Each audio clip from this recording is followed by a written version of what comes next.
So we have studied about the human respiratory system.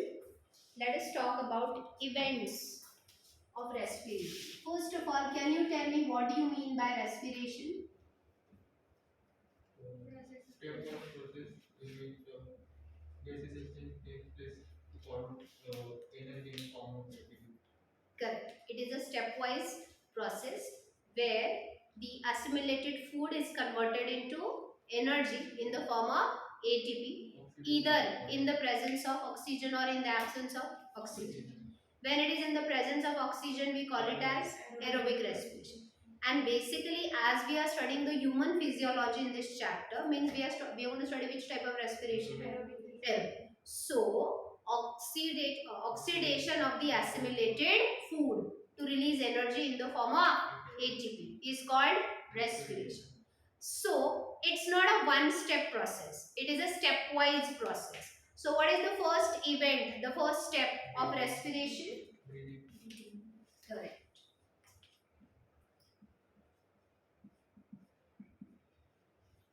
Does it include inspiration and expiration?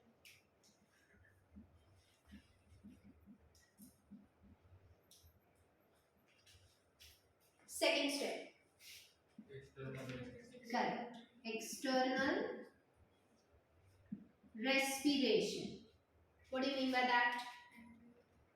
It is the exchange of gases between alveoli of the lungs and the blood, right?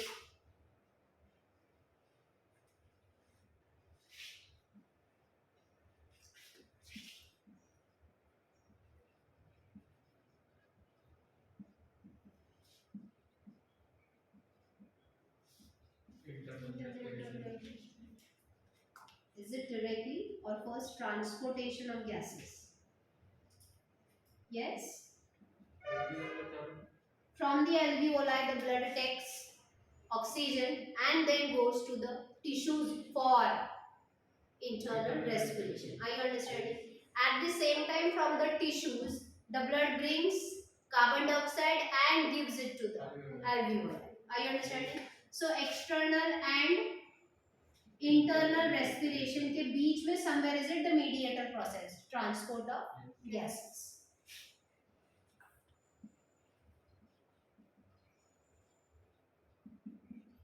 What do you write under transportation of gas? Here you can write CO2 is given to alveoli from the. it is between, in short, it is between blood, lungs and tissue, right? Okay. Now talking about Internal respiration. it is the exchange of gas between Blood and tissue. correct.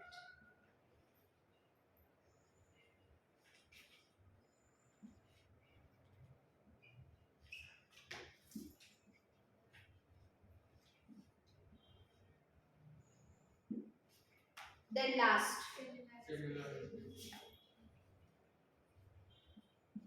what happens here? Phosphorylation and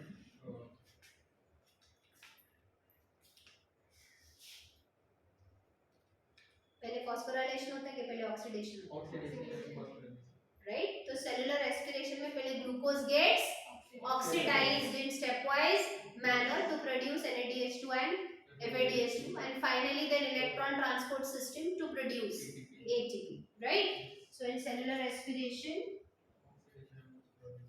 so we can say oxidative phosphorylation, right? Oxidation and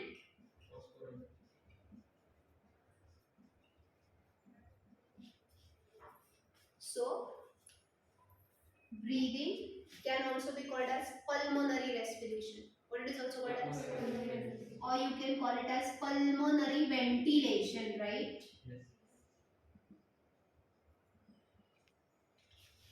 Where in the process of inspiration, the atmospheric air rich in oxygen is taken in, and in the expiration, the air rich in carbon dioxide is exhaled out, right? तो आज के lecture में हमें mainly breathing के बारे में detail में study करना है. But before studying that, write down these events of respiration in your notebook.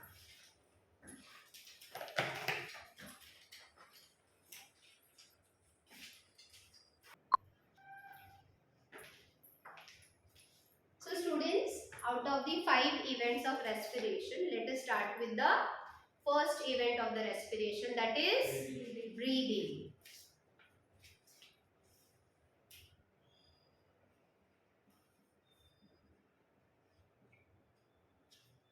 So first of all, what do you mean by breathing? It is the exchange of gas between lungs and the atmosphere, right?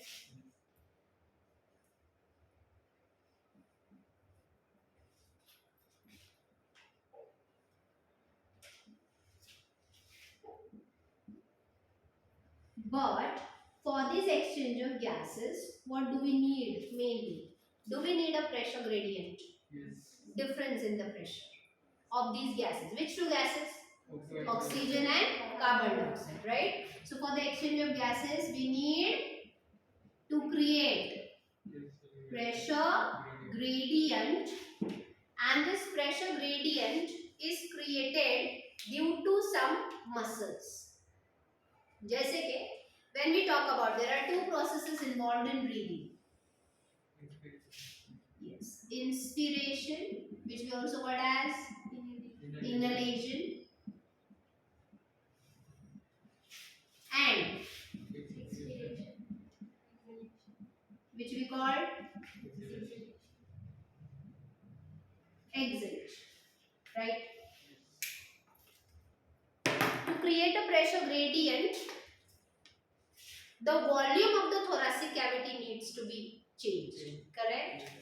So to create a pressure gradient, volume of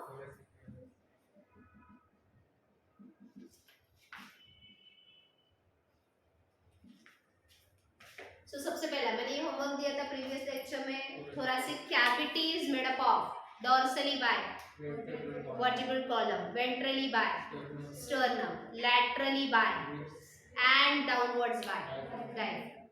Okay.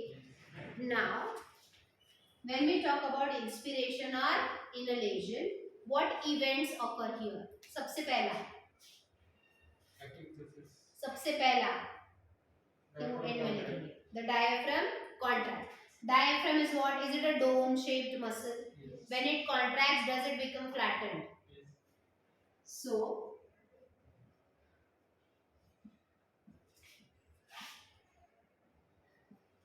diaphragm contracts and becomes flattened, due to which thoracic cavity increases. Along which axis? Antero-posterior axis or dorso-ventral axis?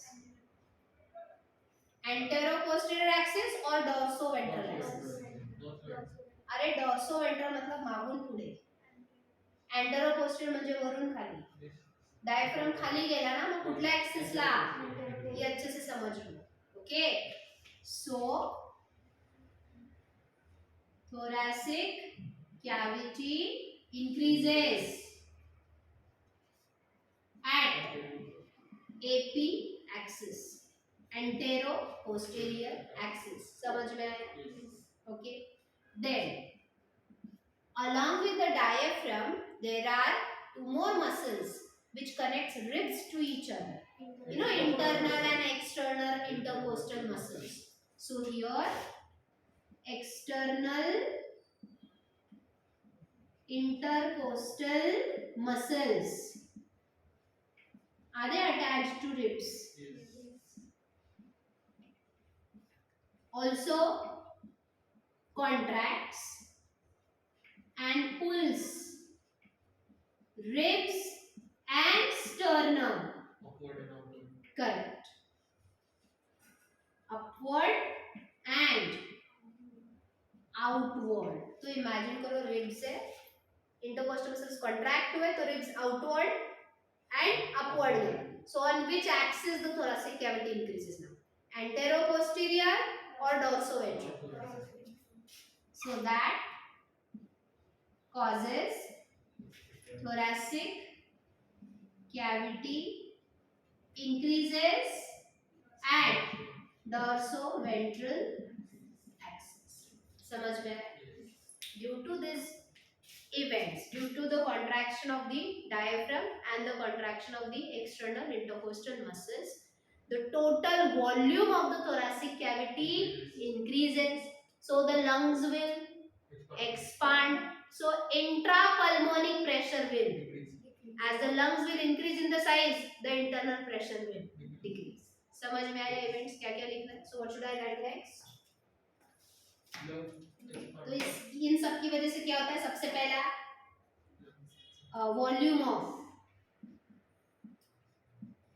thoracic cavity increases, due to which lungs expand.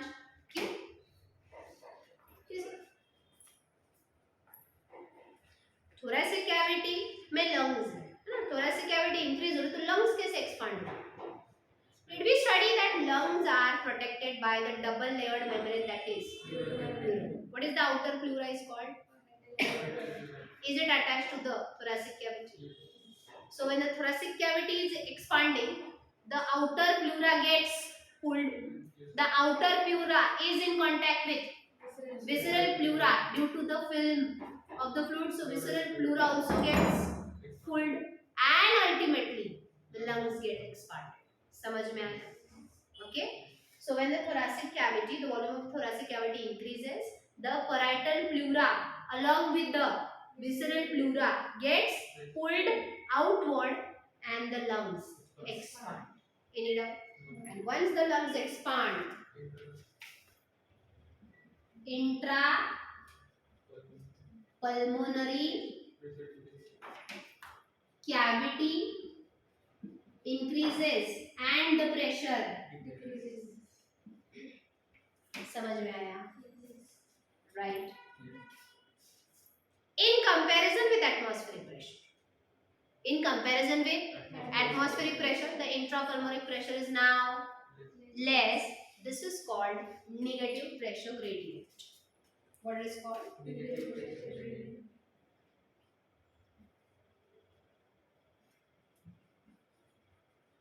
With respect to समझ में आया students?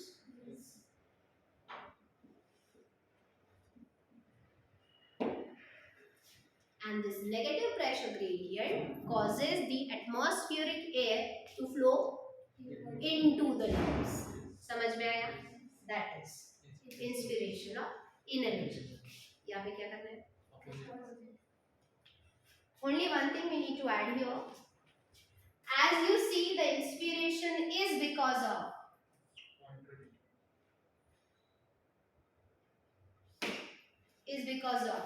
contraction of muscles, and for the muscle contraction ATP is needed, energy is needed, so it is an active process.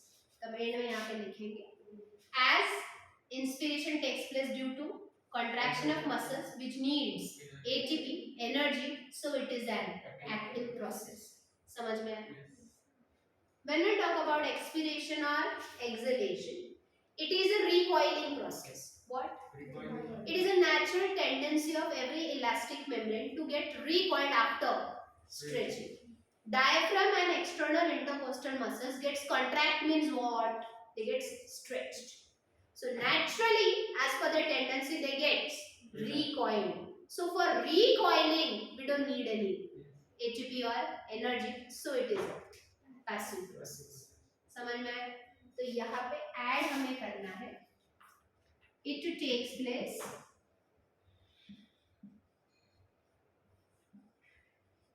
due to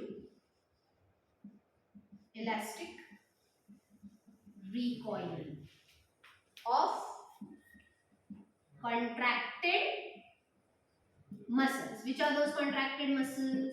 Diaphragm and external intercostal muscles.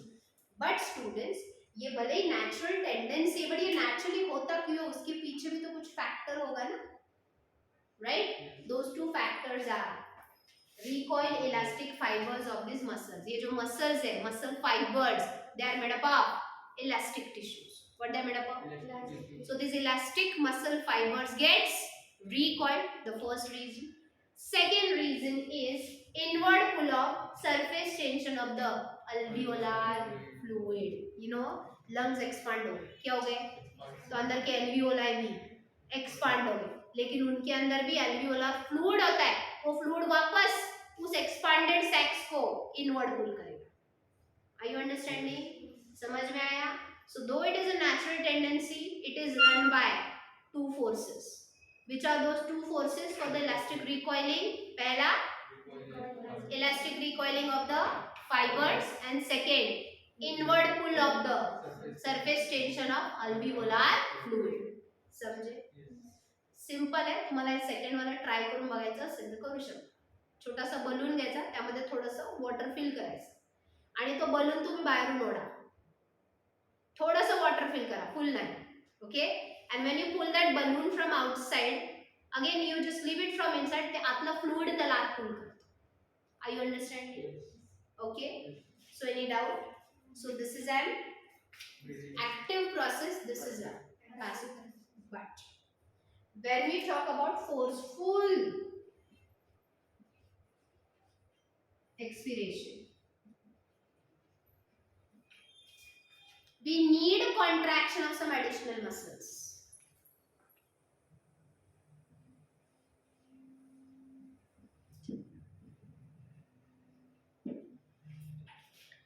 ये जो मैंने additional muscles यहाँ पे लिखे हैं,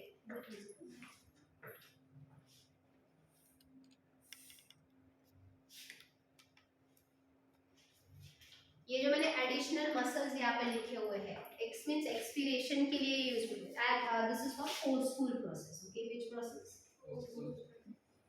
सो when we are doing forceful expiration, जोर लावून आपण ब्रीथ आउट करतो. You just do it, you just imagine you feel pressure.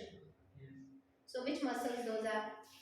Latissimus dorsi, internal oblique and rectus abdominis. तो सबसे ज्यादा तो ये मसल पे जोर लगाते हैं तो फोर्सफुल एक्सपिरेशन. वही उसके opposite, when we forcefully breathe in, again do you feel pressure on which muscles?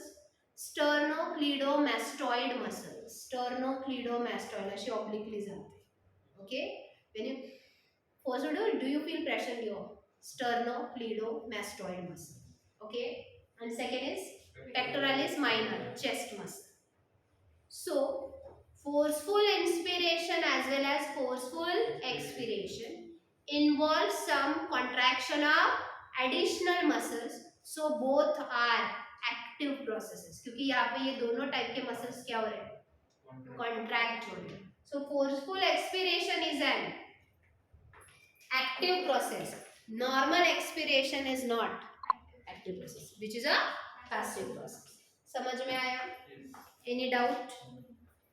So we'll just write it down in a proper way. अच्छा, 1 minute, एक और पॉइंट बताना रह गया यहाँ पे. Students, when the diaphragm contracts, the thoracic cavity increases at antero-posterior axis. 75% of the inspired air, 75% out of the total inspired air is due to increase in the thoracic cavity in this axis. मतलब external intercostal muscles जब contract होके डोर्सोवेंट्रल axis में lungs को expand करते हैं तो सिर्फ 25% filling होता है लंग का, but 75% of the lung filling due to the air is because of the contraction of diaphragm along antero posterior axis. समझ में आ रहा है? That is why the main muscle for breathing is diaphragm. 75% filling is because of its contraction. Remaining 25% is due to the rib muscles and some additional muscles. समझ में आया?